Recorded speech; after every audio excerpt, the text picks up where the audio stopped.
Om Swastiastu. Om Swastiastu. Kami CGP Angkatan 10 Kabupaten Gianyar pada hari ini akan melakukan wawancara terkait penerapan pengambilan keputusan berbasis nilai kebajikan sebagai seorang pemimpin. Perkenalkan, nama saya Ana Agustri Yuni Hendra Putri. Saya Imadi Lestiatwi Pratap. Saya Putri Yuliani. Saya Kadek Wiwiradi. Saya Iwayan Juni Antara. Pada hari ini kami akan melakukan wawancara bersama Bapak Kepala SMP Negeri 1 Blabatu, Bapak Dewo Nyumanbawo, SPD MPD. Selamat pagi Pak Dewo. Selamat pagi teman-teman semua. Gimana keadaannya? Sehat semua? Yes, sehat. Salam sukses ya untuk teman-teman 5 orang CGP Angkatan ke-10. Ada yang belum saya bantu pada hari ini? Ada beberapa pertanyaan yang akan kami tanyakan terkait pengambilan keputusan dalam sebuah kasus yang Pak Dewo hadapi. Ya, baik. Mungkin pernahkah Bapak menemukan sebuah kasus yang memerlukan pengambilan keputusan yang sesuai dengan nilai-nilai kebajikan, Pak? Ya, terima kasih. Selama kepemimpinan saya di SMP 1 Blabatu sudah 3 tahun lebih, tentu setiap permasalahan yang ada ke kami, ke pihak sekolah, sudah pasti ada banyak hal-hal yang tergolong nilai kebajikan. Ada diantaranya terkait dengan rasa, dengan kebenaran, dengan cinta. Itu yang sering kami hadapi selama di sekolah. Terima kasih Bapak. Jadi tadi Bapak sudah menyampaikan bahwa sering menghadapi atau mengalami atau menemukan kasus atau masalah di sekolah. Jadi pertanyaan yang mungkin selama ini bagaimana Pak Dewo dapat mengidentifikasi kasus-kasus yang mana merupakan kasus dilema etika atau yang mana merupakan rujukan moral? Ya, selama ini setiap permasalahan yang ada, kami tentu pertama menganalisis ya, berdasarkan permasalahan yang ada, apakah tergolong dilema etika atau memang rujukan moral. Tentu ini kami bersama staf pimpinan menganalisa secara mendalam, melihat sejauh mana permasalahan tersebut, kasus tersebut. Kalau memang kami menganalisis bisa menentukan berkaitan dengan permasalahan benar dengan benar, ya, itu kami klasifikasikan bergolongan dengan kasus rujukan moral. Kalau permasalahannya bisa kami bedah dengan regulasi sehingga bisa ditetapkan sebagai permasalahan antara benar dengan salah, kami bisa mengatakan bahwa tersebut menjadi kasus rujukan moral. Itu 2 hal yang kami pegang adalah antara permasalahan benar dengan benar atau benar dengan salah. Itu yang kami lakukan. Jadi Bapak secara umum mengidentifikasi bersama staf pimpinan yang mana kasus ini benar melawan benar ataupun benar melawan salah. Jadi pertanyaan yang kedua dari Tian, selama ini bagaimana Bapak menjalankan pengambilan keputusan di sekolah, terutama untuk kasus-kasus di mana ada 2 kepentingan yang sama-sama benar atau sama-sama mengandung nilai kebajikan? Memang permasalahan rujukan moral ya, itu sangat-sangat luar biasa susahnya untuk mengambil sebuah keputusan secara finalisasi, karena memang ada 2 hal yang sama-sama kepentingannya gitu ya. Ya, kami memang susah sekali untuk menentukan pengambilan langkah selanjutnya. Tetapi kami berusaha dengan teman-teman, setiap permasalahan yang tergolong dari rujukan moral, kami pertama identifikasi dulu permasalahannya. Kalau sudah ditetapkan termasuk rujukan moral, kami mengumpulkan data dan fakta. Informasi juga, baik berupa informasi dari teman-teman guru khususnya, wali kelas, guru BK, para waka, dan bahkan juga kami kami meminta informasi ke bidang atau lembaga eksternal seperti orang tua siswa, komite sekolah, atau mungkin ke pihak masyarakat. Setelah data informasi bisa terkumpulkan, kami coba melakukan analisa berdasarkan pertama adalah tadi regulasi, ya, ada nggak regulasinya, dasar hukum untuk bisa menetapkan kasus tersebut, untuk bisa mengambil sebuah langkah selanjutnya. Setelah ada bedah regulasi, kami juga lakukan analisa secara mendalam bersama staf pimpinan.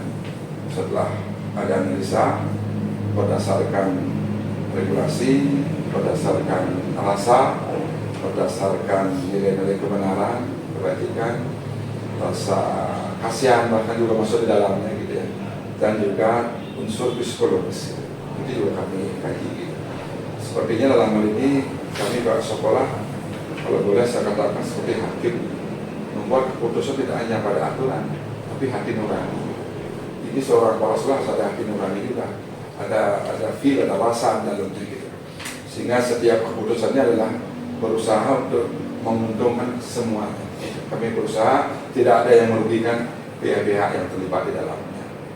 Setelah ada penetapan pihak yang terlibat tadi dan berusaha kami menguntungkan kedua belah pihak, kami ambil sebuah keputusan, dan setelah diambil keputusan kami kembali merefleksi. Kami terus kembali meninjau kembali lah. Kadang-kadang kan apa yang kami lakukan tidak serta-merta harus sudah diterima oleh kedua pihak. Ada kembali refleksi. Setelah refleksi, kalau itu sudah berjalan normal dan lancar, kami anggap itu sudah bagus, kami anggap sudah berhasil. Tapi kalau ada masih beberapa hal yang perlu kiranya ditinjau kembali, kami kembali menganalisa dengan teman-teman, sehingga di tahap-tahap berikutnya kami mengambil langkah-langkah evaluasi perbaikan penyempurnaan. Demikian itu.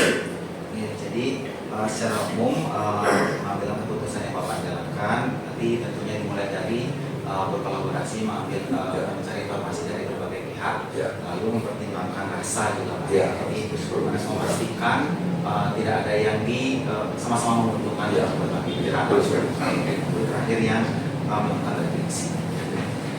Itu pertanyaan dari yang mungkin selanjutnya dari Terima kasih Pak Dewa. Tadi juga sudah Pak Dewa sampaikan bagaimana langkah-langkah atau prosedur yang Pak Dewa lakukan selama mengambil keputusan. Tadi kan Pak Dewa sudah sampaikan yang pertama nih identifikasi, terus ada pengumpulan data, terus di sana mungkin yang Pak Dewa ajak untuk mengumpulkan data ada guru BK, dari guru BK, terus ada orang tua, komite, dan masyarakat SMP di sana. Selanjutnya tadi ada bedah regulasi, dan yang terakhir tadi kita ada refleksi apa yang sudah Pak Dewa lakukan, kalau memang harus ada perbaikan akan diperbaiki lagi. Nah, selanjutnya yang lanjut ke soal berikutnya. Nah, dalam langkah-langkah yang sudah Pak Dewa lakukan, ada hal-hal apa saja yang selama ini Pak Dewa anggap efektif dalam pengambilan keputusan pada kasus-kasus di daerah itu? Selama pengalaman saya menjadi kepala sekolah ya, langkah-langkah yang saya anggap efektif adalah keterlibatan stakeholder dan teman-teman semua secara objektif. Kalau teman-teman semakin banyak memberikan informasi yang objektif terhadap pemecahan sebuah kasus permasalahan, itu menjadi modal dasar bagi saya untuk melakukan analisa secara tadi hati nurani dan juga berusaha untuk menguntungkan semuanya, walaupun tidak harus sama persis keuntungannya, tapi tidak ada yang dirugikan. Setelah ada informasi yang objektif dari teman-teman semua, kembali ke rasa saya sendiri sebagai pemimpin gitu. Memang semua itu ada kepekaan bagi saya. Semua berkompeten ada kepekaan rasa. Kita tidak informasi yang muncul di satu pihak kami tidak telan mentah-mentah. Kami juga kaji dengan hasil pengalaman sebelumnya, hasil supervisi juga dan informan-informan yang lain, sehingga keputusan ada di kepala sekolah mempertimbangkan rasa semua. secara psikologis itu memang harus kita ke depan merasa itu, karena kan pemerintah harus punya kepekaan melihat secara personal siapa yang punya permasalahan itu, bagaimana track recordnya itu harus kita lihat terbelakang. Kemudian juga setelah kita melihat track recordnya juga terkait dengan regulasi, dan terakhir kami mengambil sebuah keputusan. Yang kedua juga selain juga keterlibatan teman-teman ya yang semakin banyak yang memberi informasi yang objektif, dan juga ada kepekaan dari kami selaku pemimpin, dan juga harus ada kajian-kajian ilmiah juga harus bikin ya. Sebab di sebuah lembaga pendidikan kan tidak bisa lepas dari ini unsur kepentingan pemerintah daerah, sehingga apa yang kami lakukan harus mengamankan kebijakan pemerintah pusat juga, pemerintah daerah, dan juga pihak kita selaku lembaga di sekolah, sehingga keputusan tersebut harus menguntungkan lembaga ya secara nilai value di masyarakat, dan juga di hadapan guru dan siswa, dan juga harus berusaha tidak ada yang dirugikan dari siswa, tidak pernah merasa salah, dan juga teman-teman guru merasa dihargai juga, dan juga dari yang lain termasuk sekolah juga mengangkat kredibilitas. Terima kasih. Jadi tadi sudah Pak Dewo sampaikan, jadi hal-hal yang efektif yang menurut Pak Dewo penting ketika harus memutuskan suatu kasus itu adalah yang pertama keterlibatan semua stakeholder, itu sangat penting, kolaborasi di sana. Terus yang kedua yang Pak Dewo sebutkan tadi Niko, adanya kajian-kajian ilmiah yang Pak Dewo gunakan sebagai referensi untuk menyelesaikan sebuah kasus ini. Ya, demikian pertanyaan dari Tian. Selanjutnya akan dilanjutkan. Oke, semua setelah Pak Dewo mengambil keputusan dalam penyelesaian masalah, dan langkah-langkah yang Pak Dewo sering melakukan itu ada tantangannya. Nah, sekarang pertanyaan berikutnya, hal-hal apa saja yang selama ini merupakan tantangan dalam pengambilan keputusan Bapak pada kasus-kasus di luar? Ya, pasti setiap pengambilan proses pengambilan keputusan yang banyak. Ya, jangan hanya yang simpel, yang kompleks itu semakin kompleks semakin banyak tantangan yang saya hadapi. Tantangan yang sering muncul kan internal teman-teman kita ya, internal dari teman-teman guru yang kadang-kadang ada kepentingan, subjektivitas informasi ini yang tantangan. Kalau memang teman-teman guru dan staf stakeholder yang lain bisa memberikan informasi yang objektif, ini akan lebih bagus. Kadang-kadang subjektivitas ada, itu pasti karena namanya manusia. Yang kedua eksternal juga, dari kadang-kadang ada intervensi ya, saya anggap intervensi dari pihak eksternal, kadang-kadang pemerintah juga, kan dilihat dari dinas pendidikan, kadang-kadang lebih ada kepentingan ada kepentingan beliau lah, ada juga dari komite sekolah, gitu. Ada dari masyarakat, sehingga dua hal ini internal eksternal itu selalu pasti ada. Tetapi saya berusaha internal, berusaha mencari secara objektif dengan mencari pembanding ya. Dan juga dari masyarakat juga kami mencari pembanding, sehingga di mana kira-kira yang paling efektif. Sehingga kembali pada di awal tadi kami berusaha mengurangi, meminimalisasi lah ada pihak-pihak yang merasa tidak enak ya, atau tidak enak. Kami berusaha mencari sebuah solusi yang menguntungkan semua pihak. Untuk selanjutnya, apakah Bapak memiliki jadwal tertentu dalam sebuah penyelesaian kasus di rumah etika? Apa nih langsung Bapak Dewo menyelesaikan di tempat, tapi memiliki jadwal? Ya. Nah, dan prosedur seperti apa yang Bapak Dewo jalankan? Tentu untuk bisa menetapkan kasus apakah diselesaikan segera atau ada jadwal khusus, saya melihat dari tingkat kompleksitas kasus itu, ya. Tingkat urgensinya bagaimana. Kalau itu urgensinya harus cepat segera kasus diselesaikan, saya akan selesaikan dengan segera. Kalau sifatnya lebih tidak kompleks, sederhana. Kalau kasusnya luas, kompleks, dan harus melibatkan banyak stakeholder, tentu saya harus punya jadwal khusus.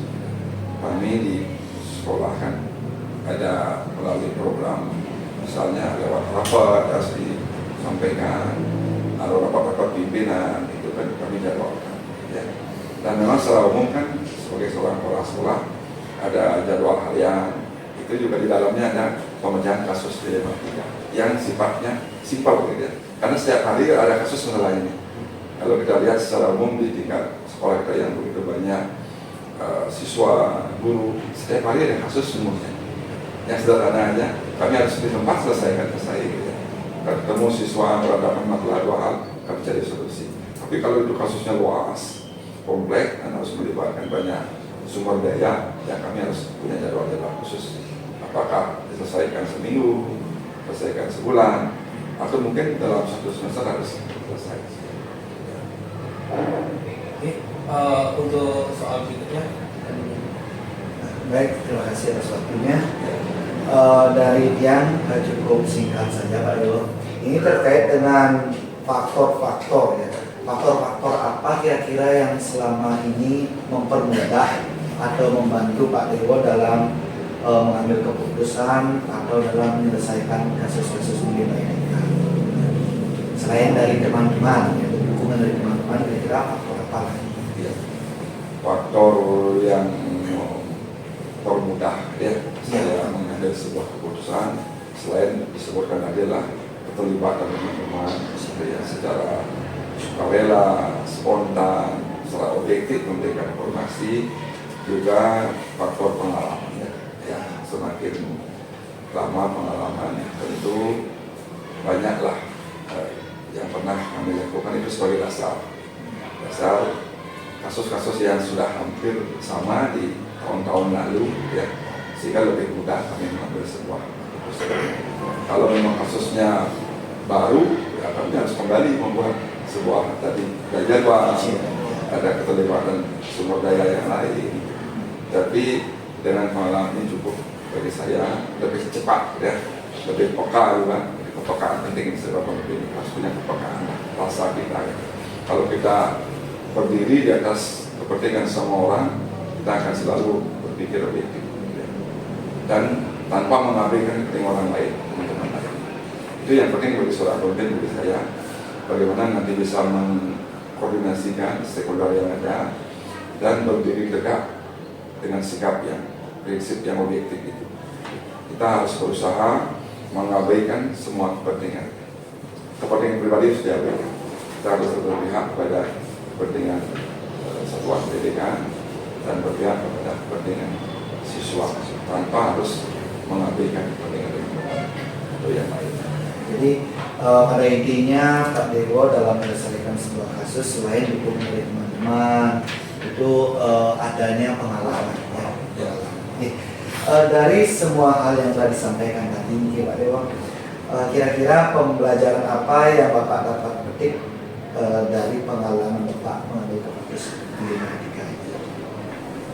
Pengalamannya sangat banyak ini. Ini luar biasa. Selama saya menjadi kepala sekolah di SMP 98 itu banyak pengalaman dan banyak hikmah yang saya dapatkan. Satu, saya harus bisa membaca hati teman-teman guru pegawai. Itu semakin lama kan tentu bisa melihat secara personal si A bagaimana sumbernya kepribadiannya, si B, si C. Hati mereka harus kita berusaha mempelajari. Itu pertama. Yang kedua, secara pribadi saya bisa saya anggap lebih bijaksana ya. Saya lebih hati-hati. Tidak rasa gerusu untuk mengambil keputusan lebih pelan-pelan, hati-hati. Yang ketiga, pengendalian emosi. Ya. semakin lama menjadi pemimpin tentu pengendalian emosi kita akan semakin stabil. Ini biasanya pemimpin yang baru kan kadang-kadang mereka ini emosi cepat, ya. Cepat satu informasi muncul sudah dianggap cukup. Muncul yang lain lagi, sehingga dilema akan muncul semakin banyak informasi kan kadang-kadang yang informasi yang berbeda membuat kita dilema. Setelah perlu kita berdiri tegak, ada kepekaan mana arah kita, kemana kita harus melangkah dan apa yang harus kita ambil dengan berusaha untuk menguntungkan semua. Itu yang jadi pengalaman saya.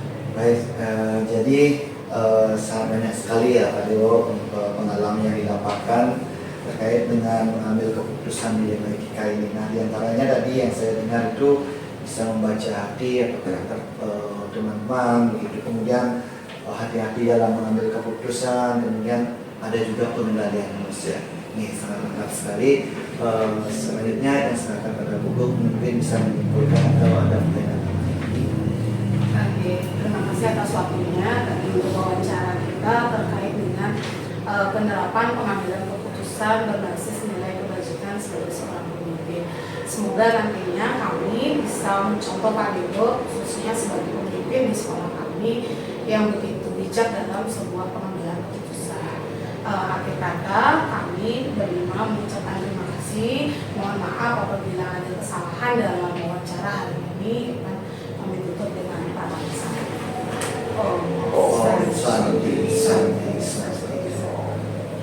Sukses untuk teman-teman. Saya Putu Yuliani, CGP Angkatan 10 Kabupaten Gianyar. Pada kesempatan kali ini saya akan melakukan wawancara bersama Bapak Kepala Sekolah SMK PGRI Balabato, yaitu Bapak Made Parwata. Asosiasi Bapak. Terima kasih telah menerima Tiang untuk mewawancarai Bapak pada kesempatan kali ini. Tiang Putu Yuliani bertugas di SMP Negeri 1 Balabato. Nah, pada kesempatan kali ini yang akan melakukan wawancara dengan Bapak tentang pengambilan keputusan berbasis nilai kebaikan sebagai pemimpin. Nah, apakah Bapak bersedia untuk saya wawancarai? Pertanyaan yang pertama, nanti selama Bapak menjadi kepala sekolah di SMK PGRI Balabato, pernahkah Bapak berhadapan dengan kasus atau masalah yang bertentangan dengan nilai-nilai kebajikan sebagai seorang pemimpin, Bapak? Sebelumnya sih selamat yang menjadi kepala sekolah di saya naik 4 tahun lebih ya. Sudah banyak sih sebenarnya masalah-masalah yang timbul, namun permasalahan itu ada yang ringan dan ada yang berat juga. Tergantung kita menganalisa. Kadang-kadang permasalahan yang kecil itu akan ketika kita olah kadang menghasilkan permasalahan yang berat. Mungkin nantinya kita akan melakukan proses ya misalkan selanjutnya yang kita lakukan Jadi selama Bapak menjadi kepala sekolah di sini, tentunya ada banyak kasus yang Bapak temui, baik itu kasus yang sederhana maupun yang berat. Kalaupun kasus yang sederhana, kalau dibiarkan tentunya nanti akan menjadi sebagai Nah, Nike. Terus yang lanjut ke soal nomor 2, jadi pertanyaan yang kedua. Selama Bapak menjadi kepala sekolah terus berhadapan dengan kasus-kasus yang ada di sekolah, bagaimana Bapak dapat mengidentifikasi kasus-kasus yang mana merupakan kasus dilema etika dan rujukan moral Bapak? Dalam menanggapi atau istilahnya menanggapi kasus-kasus yang ada di sekolah itu, kita sama-sama dikirim sekolah, saling artinya menganalisa terlebih dahulu kasus-kasus tersebut, di mana apakah masalah tersebut masuk dalam dilema etika atau rujukan moral. Melalui kolaborasi antara teman, misalkan kita sebagai kepala sekolah kan memang sih kita yang menjadi acuan pertama untuk mengambil keputusan, tapi kita tetap berkolaborasi dengan teman-teman. Misalkan lokal, Jika kita di SMK PGRI, khususnya di IPLP PGRI Gianyar, ada yang dibawa di atas kepala sekolah itu sebagai pembina, yang nantinya akan ikut andil dalam pengambilan keputusan masalah-masalah khusus yang berhubungan di sekolah. Jadi Bapak mengidentifikasinya dengan menganalisis mana kasus yang bisa Bapak kategorikan ke dalam dilema etika dan mana kasus yang bisa Bapak kualifikasikan atau kelompokkan ke dalam rujukan moral. Jadi tentunya di dalam menganalisis ke Bapak tidak sendiri, walaupun Bapak sebagai kepala sekolah, tentunya Bapak ada kolaborasi di sana.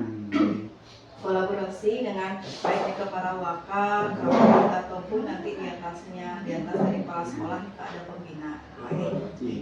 Nah, terus yang lanjut ke soal nomor 3. Nah, selama ini bagaimana Bapak menjalankan pengambilan keputusan di sekolah Bapak, terutama untuk kasus-kasus di mana ada dua kepentingan yang sama-sama benar atau sama-sama mengandung nilai kebajikan? Ketika kita mengambil keputusan di sekolah, masalah kasus-kasus yang ada itu, di mana ada kepentingan-kepentingan yang memang sama-sama benar, kita melihat juga apakah dia istilahnya ada yang dirugikan atau tidak. Karena di sini kan sama-sama kita harus melihat situasinya, atau istilahnya pengambilan keputusan itu harus kita sangat teliti sekali. Karena ini kan masalah benar dan salah untuk masalah rujukan orangnya itu. Kalau masalah dilematika sih memang semua punya dilema kan gitu. Walaupun kita masalah yang kita ambil itu semua benar sebenarnya, cuma posisinya yang berbeda kan gitu. Berarti kita di sini harus tetap mengambil keputusan itu, walaupun itu sangat berat sekali, tapi untuk mengambil itu tetap kita harus berpihak terhadap siswa juga, berpihak terhadap semua masyarakat yang ada di sekolah ini. Tapi poinnya adalah bagaimana pengambilan keputusan itu tidak merugikan banyak orang. Jadi ketika Bapak mengambil keputusan yang dimana kepentingan itu pastinya tentu ada yang sama-sama benar atau sama-sama atau ada sama salah dan benarnya Pak. Kalau sama-sama benar itu bisa dikategorikan ke dilema etika, sedangkan kalau benar salah kita kebijakan moral. Nah, memang sangat sulit Pak karena kita harus menganalisisnya dengan baik, dengan teliti biar tidak nanti menimbulkan masalah yang baru dan tidak ada pihak yang dirugikan. Ya, terus yang lanjut. Nah, untuk berikutnya ketika pengambilan keputusan itu, langkah-langkah atau prosedur seperti apa yang bisa Bapak lakukan atau sudah Bapak lakukan selama ini?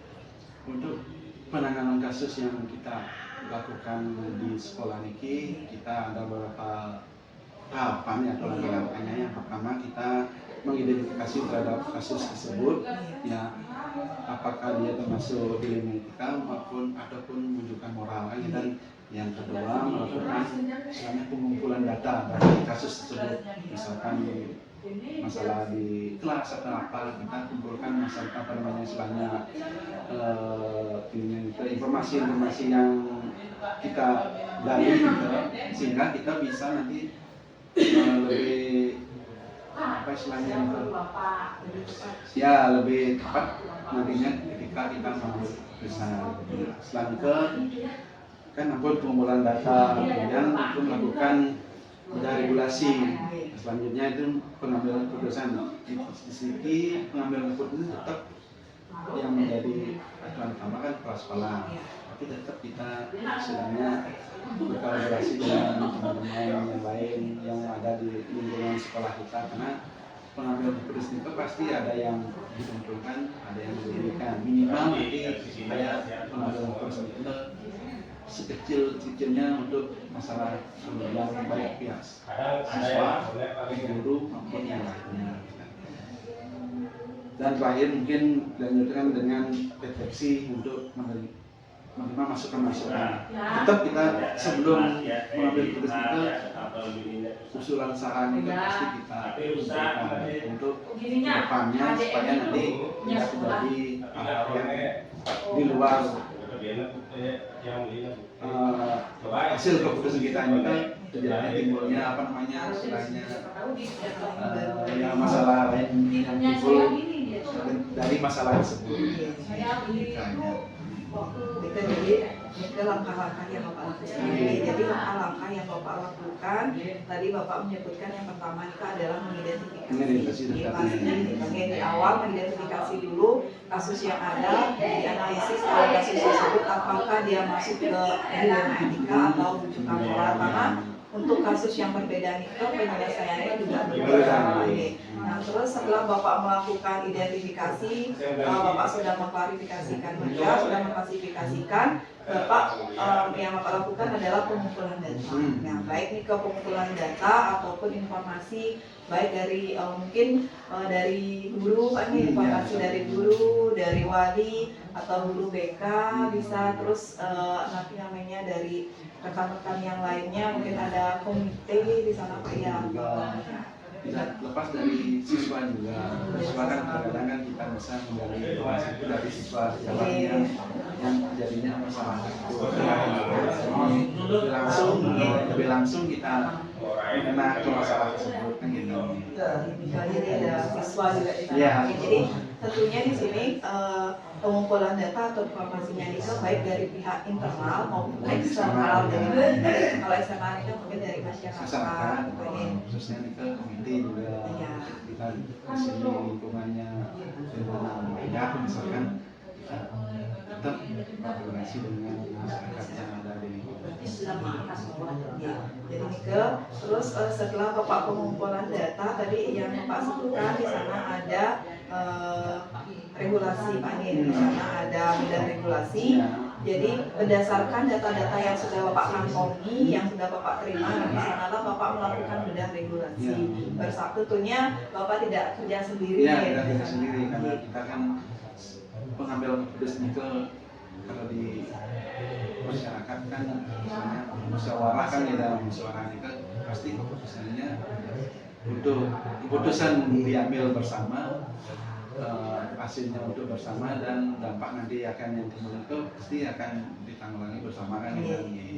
Jadi terus tadi sudah beda regulasi, terus ada setelah beda regulasi kalau ada pengambilan keputusan, tentunya nanti sudah dipikirkan, sudah Bapak kolaborasi di sana, dampak-dampaknya nanti, terus keputusan yang tepat dari data yang sudah Bapak kantongi apa kira-kira. Terus yang berikutnya ada tinjau kembali, walaupun Bapak dengan tim sudah mendapatkan apa keputusannya, tetapi Bapak tinjau kembali keputusan tersebut apakah sudah tepat, sudah efektif atau belum. Kalau misalnya belum efektif, mungkin dapat ditambahkan atau ditinjau kembali apa kelebihan atau kekurangannya.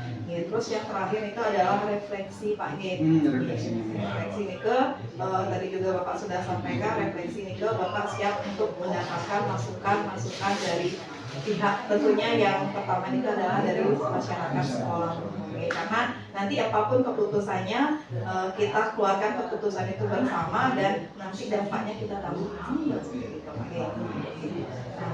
Untuk yang langkah-langkahnya, selanjutnya yang ke pertanyaan berikutnya Bapak, hal-hal apa saja yang selama Niki Bapak anggap efektif dalam pengambilan keputusan pada kasus-kasus yang sudah terjadi di sekolah?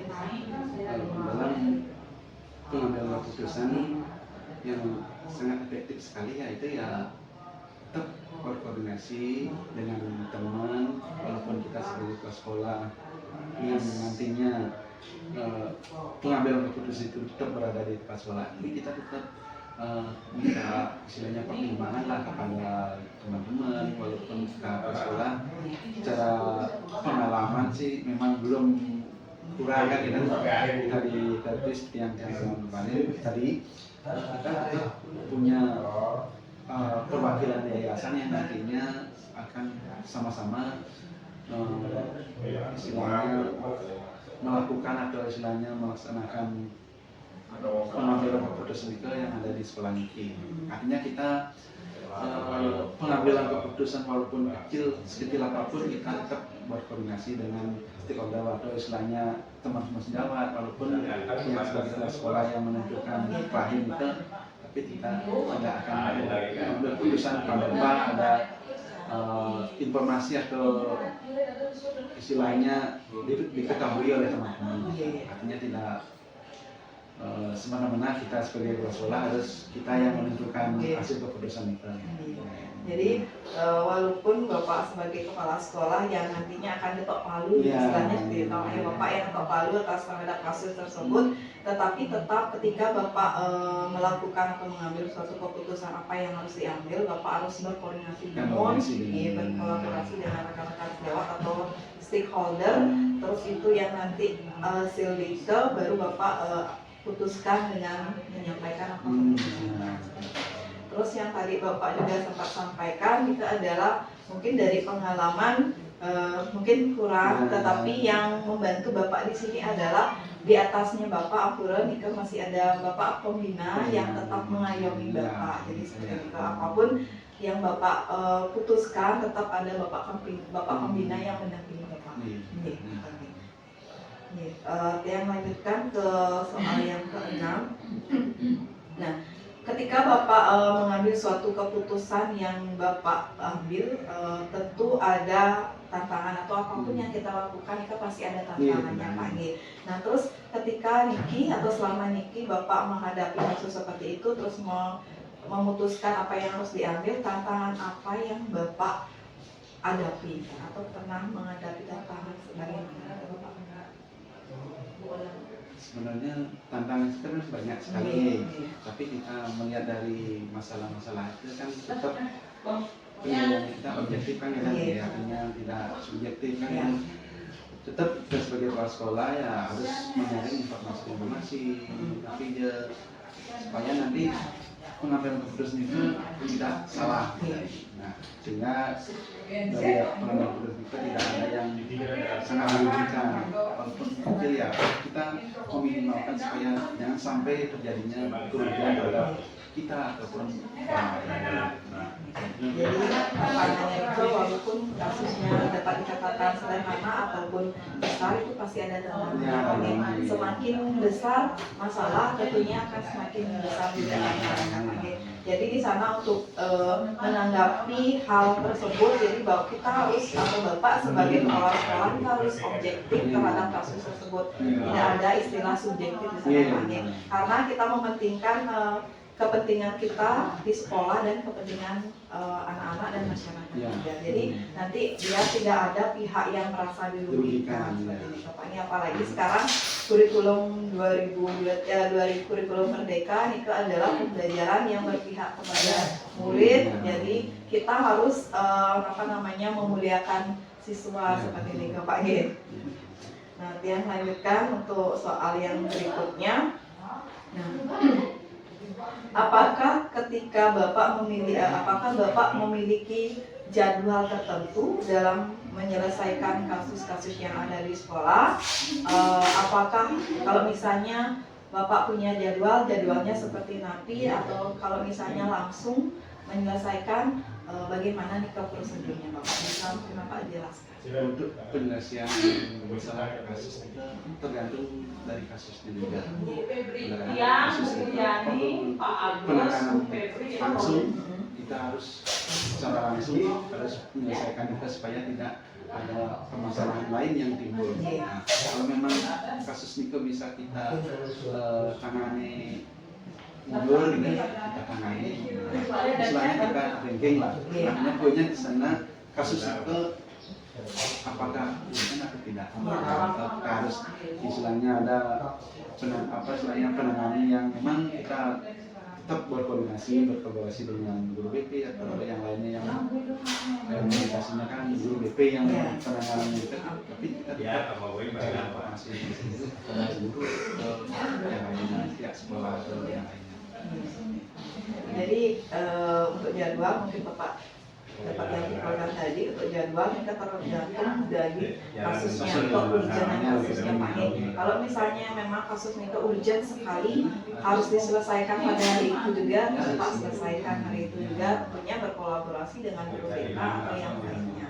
Karena kalau seandainya kasus yang sederhana saja kita pending, takutnya nanti akan muncul kasus yang baru lagi atau kasus yang sederhana itu bisa jadi besar seperti itu Pak Nge. Nah, terus kalau seandainya kasus itu memang bisa kita pending atau bisa kita agak mundur dulu penyelesaiannya, mungkin Bapak jadwalkan Pak Nge. Masalah administrasi, kasus masih kan ya nanti kalau dibiarkan akan bermasalah lagi. Kasus mungkin yang sering Bapak hadapi di sekolah itu adalah kasus administrasi sebenarnya. Kalau memang benar juga kalau Bapak pending terus itu kan besar dia jadinya nanti Pak Nge. Terus kalau misalnya pengambilan keputusannya itu pernah tidak Bapak lakukan itu selama menyelesaikan itu selama 1 semester? Tergantung sebenarnya kasusnya kalau kurun waktu semester pasti ada karena setiap hari kalau dilihat itu pasti ada timbul kasus baik kasus pribadi siswa karena tetap juga bahas juga kan istilahnya kita tangani walaupun setiap hari memang kalau kita di sekolah pasti setiap hari ada aja kasus Pak Nge. Iya, pasti ada aja kasus baik Nike yang bisa dikatakan yang sederhana walaupun Nike adalah kasus yang memang besar perlu penggalian yang lebih mendalam untuk pembahasan dengan timnya Bapak. Mungkin saya bisa penyelesaian kasusnya Nike tidak bisa sekarang atau Bapak membutuhkan waktu yang lebih banyak seperti itu Pak Nge. Jadi ada mungkin ada yang Bapak yang sampaikan tadi sebelum dia lanjut ke soal nomor 8. Nah, sekarang dia lanjut ke soal nomor 8 Pak. Adakah faktor-faktor yang selama ini mempermudahkan Bapak atau membantu Bapak dalam pengambilan keputusan dalam kasus-kasus yang ada di sekolah? Selain faktor dukungan teman-teman tentu juga pengalaman karena pengalaman itu sangat merupakan pengetahuan yang memang tidak bisa kita pelajari, tidak bisa kita gali. Itu pengalaman sangat menentukan kualitas dari seseorang itu. Yang sebagai seorang mungkin pengalamannya kurang kan kita, tapi kita tetap berusaha untuk belajar dari teman-teman yang itu dan juga kemudian dari yang di atas misalkan pembina nanti ada yayasan yang kita minta pertimbangan lah dari pertimbangan itu menjadi suatu masukan kita untuk di sini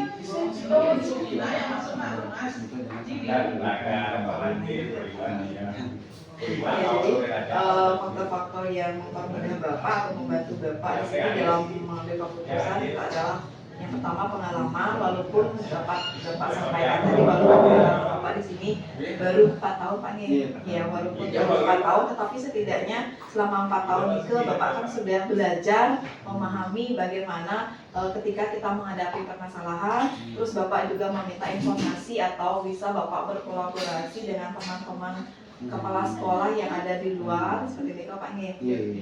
Jadi Bapak melakukan mungkin bertanya bagaimana kalau memang Bapak merasa kurang di sana, Bapak bertanya kepada teman-teman yang duluan mungkin menjadi kepala sekolah.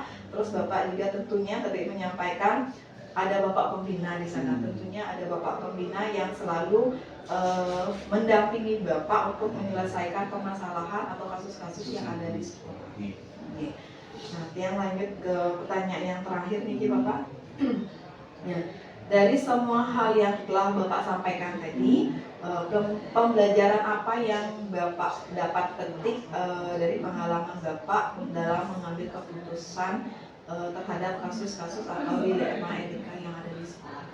Mungkin selamat yang dari pas sekolah ini dari pengalaman itu kita bisa dapat mengenal karakter.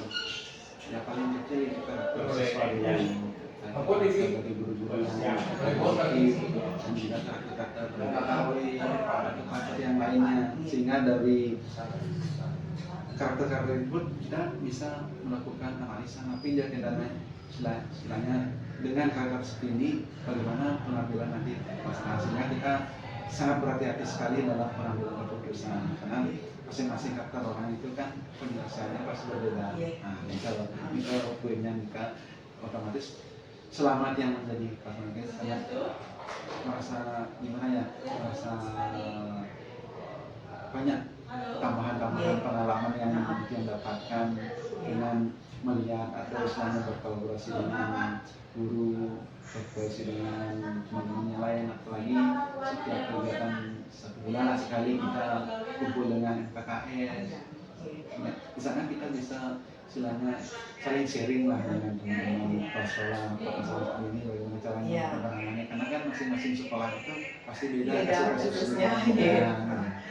Ini aja mungkin yang bisa sedikit untuk masalah istilahnya pengalaman dia menjadi sekolah. Kalau di bidang dalam hal mentalnya apa namanya emosinya, peredaan emosi atau pengendalian emosinya. Emosi kalau memang dulu sebagai guru kan memang sih kita berhadapan dengan siswa mantan ya, sehingga kita kan kadang-kadang emosi kita sama sih di rumah antara orang tua dengan anak. Kalau jadi kepala sekolah kan beda, nanti kita menghadapi guru yang benar-benar sama dirinya, masalah umum, masalah ininya kan sama, berarti emosi ini kan pasti berbeda kan kita. Nah, dari pengalaman itu ya setidaknya kita punya istilahnya tambahan lah istilahnya untuk pengendalian emosi kita. Karena kalau kita berhadapan dengan yang lebih kecil kan lebih ego kita lebih tinggi dibandingkan dengan kita berhadapan dengan guru yang atau istilahnya setara lah. Otomatis kalau kita berhadapan dengan yang setara lah itu otomatis kan kita pengendalian itu lebih berat. Ya selama ini ya untuk masalah emosi kita sama-sama belajar dan orang itu waktu ya dalam pengendalian itu. Tidak mungkin kita bisa mengendalikan emosi kita yang sudah dari lama itu cuma 1 bulan, mungkin kan kita pasti kalau yang lihat itu salah satu semua kebiasaan kan ya.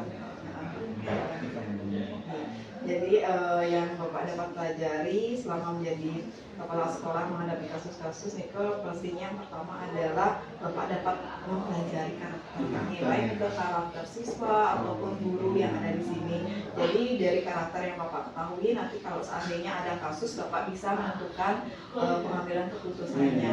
Terus di dalam pengendalian emosi juga, karena sekarang biasanya kan kalau kita sebagai guru itu ego kita agak lebih tinggi, tetapi sedangkan kalau sudah menjadi kepala sekolah terus sudah ada pengalaman mungkin walaupun baru beberapa tahun tapi sudah mampu untuk mengendalikan emosi kan soal demikian pertanyaan-pertanyaan yang memberikan, mungkin Bapak ada tambahan lagi, masukan atau mungkin masukan sedikit.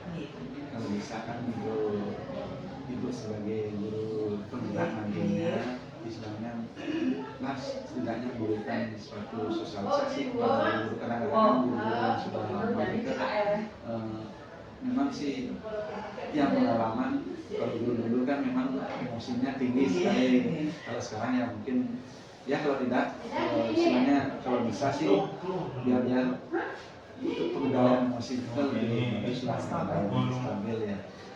Dan juga masalah karakter siswa, sebenarnya kan siswa itu kalau dilihat dari pengalaman dulu memang sih sangat jauh sekali bagaimana caranya untuk bukan cuma guru saja yang dikendalikan emosi, tapi siswanya juga yang perlu kita sudah tangani untuk masalah kasus ini. Ini kemana? Kalau memang sudah, yang ucapkan terima kasih Bapak sudah meluangkan waktunya untuk menerima Tiang lagi sekali niki. Ucapkan terima kasih banyak sudah menerima Tiang di sini untuk melakukan wawancara dengan Bapak. Tiang mohon maaf apabila tadi ada mungkin kesalahan dalam pengucapan atau kata-kata Tiang yang salah. Akhir kata Tiang ucapkan terima kasih. Terima kasih Bapak.